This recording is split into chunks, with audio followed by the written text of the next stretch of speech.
Tonight, we begin with a topic a little less philosophical and a lot more greasy. Medieval junk food. Yes, even in a world without fast food chains, vending machines, or hot dog carts, people still found ways to snack. And let me tell you, some of it was delicious, some of it was disturbing, all of it was deeply medieval. Have you ever wondered what a peasant would grab when they wanted something sweet, salty, or fried? What did they eat at fairs, after church, or late at night when the stew had run out? Did they have anything like a donut, a hot pocket, or a breath mint? The answers might surprise you, and make you grateful for modern refrigeration. If you're ready to explore the sticky, crispy, and occasionally terrifying world of medieval junk food, take a moment to subscribe to Little Historical. It helps a small channel continue to uncover the forgotten corners of history. And let me know in the comments where you are tuning in from and what time it is for you. Now, dim the lights, perhaps a blanket, and let us begin. In a world where most snacks looked suspicious and tasted worse, apple fritters were a rare win. Sweet, hot, and slightly dangerous, just like every good medieval decision. These golden little pucks were the closest thing to a medieval donut, minus the frosting and food safety standards. So, what exactly went into a fritter back then? Apples, obviously, but not the shiny, polished supermarket kind. Think small, tart, knobbly things that grew behind the alehouse and may or may not have been stolen from a neighbor's tree.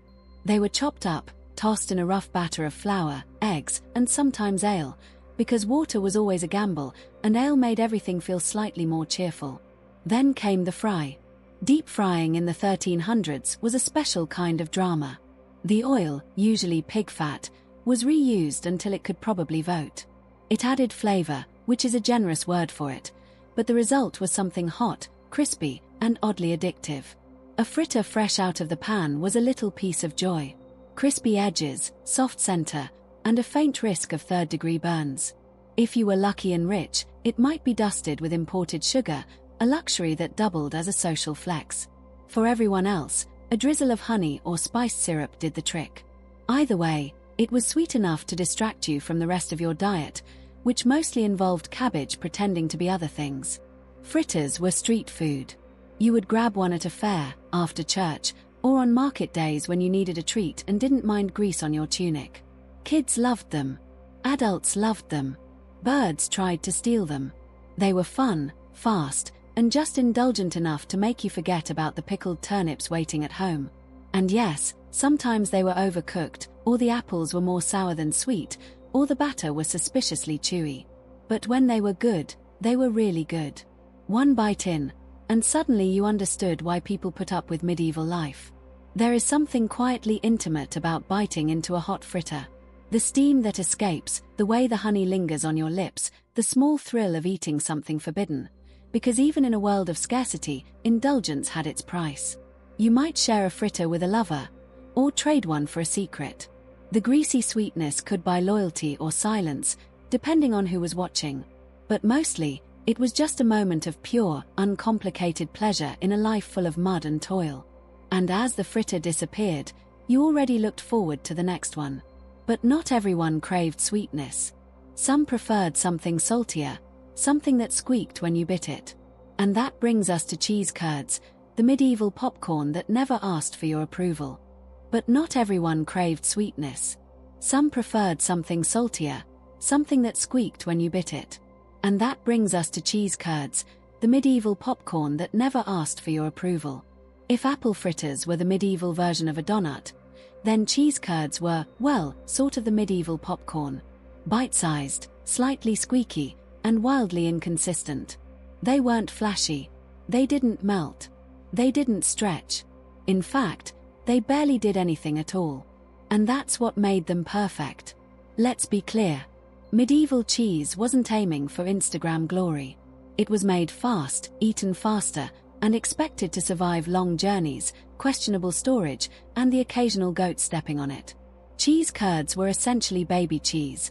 The early, fresh bits before the wheel hardened into something that could double as a building material. These little clumps of dairy joy were a byproduct of the cheese-making process. Farmers would separate milk into curds and whey using rennet, which sounds fancy until you realize it came from the stomach lining of a baby animal. But hey, It worked. The curds were pressed lightly, salted, and then that was it. Cheese curds. Sometimes they were soft, sometimes rubbery. Sometimes they squeaked on your teeth like they had a personality. But they were filling, portable, and weirdly satisfying. And in a time where snack usually meant old bread or cold broth, curds felt like a win. Monks loved them. Travelers packed them. Kids would eat them like candy, assuming the cows had been cooperative that week. You could fry them, crumble them over stews, or just eat them by the handful while pretending not to smell like the inside of a barn. Unlike many medieval foods, cheese curds didn't require a celebration or feast. They weren't saved for holidays or saints' days. They were just there, comforting, familiar, mildly chewy. The friend who always shows up, never overperforms, but is weirdly reliable when everything else falls apart. There was something almost secretive about eating curds. They were rarely served to guests, never mentioned in noble menus. They belonged to the kitchen, to the servants, to the quiet moments between chores.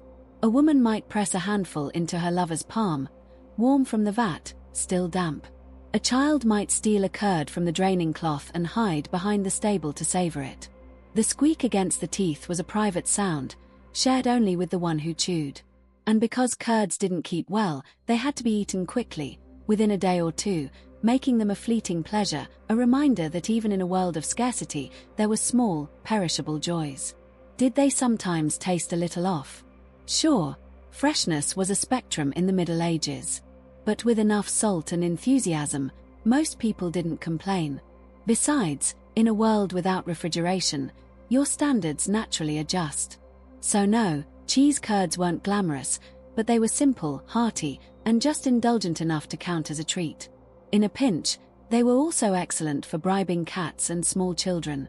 And as the curds disappeared, one by one, you might find yourself craving something more substantial. Something baked in a crust, with meat and spice hidden inside. That is where our next snack waits, wrapped in pastry and mystery. And as the curds disappeared, one by one, you might find yourself craving something more substantial. Something baked in a crust, with meat and spice hidden inside. But before the meat pasty, there was a stranger creation. Turnips are not dessert. Let's just start there. But in the medieval world, where sugar was expensive, apples weren't always in season, and creative desperation was a major food group, someone somewhere looked at a turnip and thought, what if this were pie? And so the turnip pie was born. To be fair, it wasn't always awful. Sometimes it was even kind of good.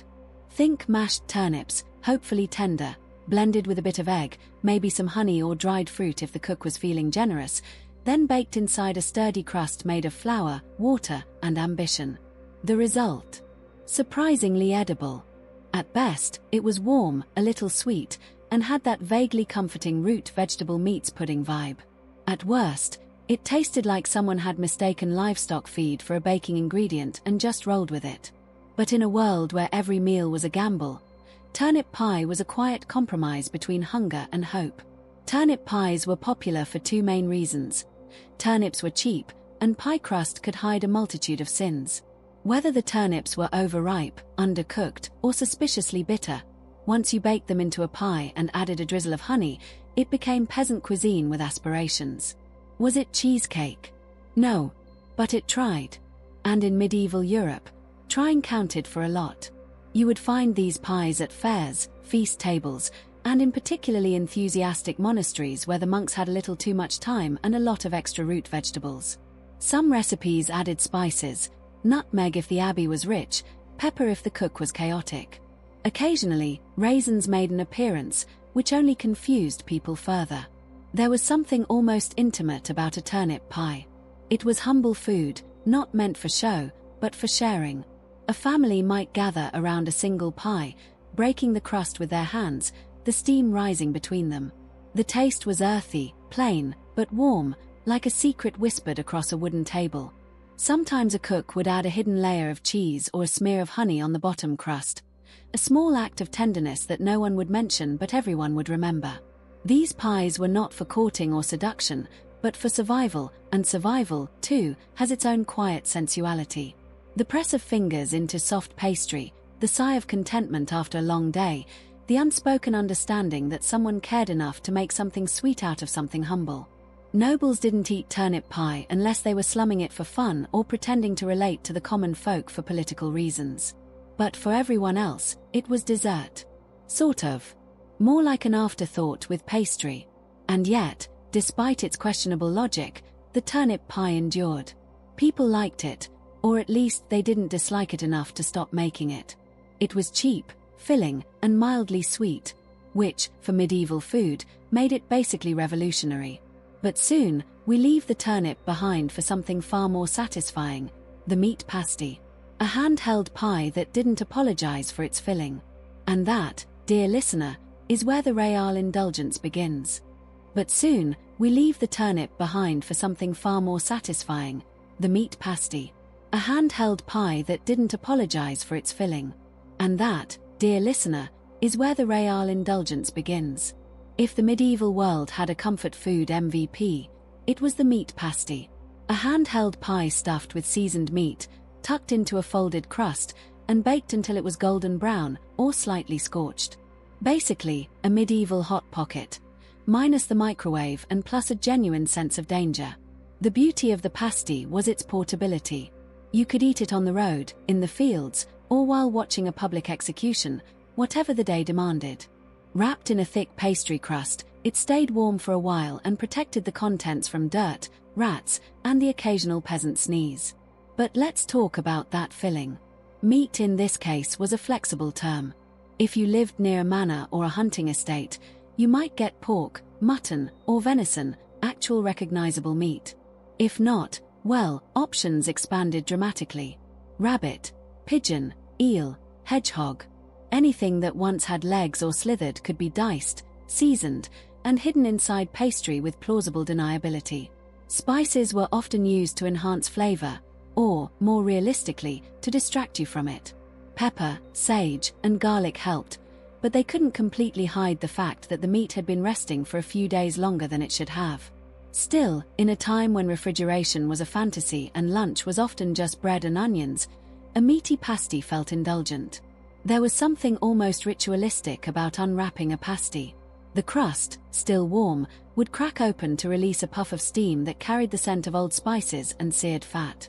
You would eat it with your hands, the grease running down your fingers, and you wouldn't care who saw. Sometimes a pasty was shared, broken in half and given to a companion, a gesture that said more than words. In the close quarters of a tavern or a hayloft, the act of eating together could blur the line between necessity and desire. A shared pasty could seal a bargain, soothe a quarrel, or ignite a flirtation that had nothing to do with the meat inside. There were even vegetarian versions filled with root vegetables, leeks, or cheese, for fasting days or the particularly devout. But make no mistake, the meat ones were the crowd pleasers. They were greasy, hot, and comforting. You didn't ask what was inside. You just ate it and hoped the cook had been in a good mood. And in case you're wondering, yes, people sometimes marked the crust with initials or symbols to claim ownership, especially among miners and laborious. In some places, the crust was extra thick along one edge so it could be held with dirty hands and then tossed to the spirits, or, more realistically, to rats. So, were they good? Often, yes. Were they mysterious? Always. But that was part of the charm. You didn't eat a meat pasty to feel safe. You ate it because it tasted good, and you were ready to accept the consequences. And as the last crumb disappeared, you might already be thinking of the next snack, something sweet, something to cleanse the palate and hide the evidence of your indulgence. That is where candied fennel seeds come in, small, hard, and curiously intimate.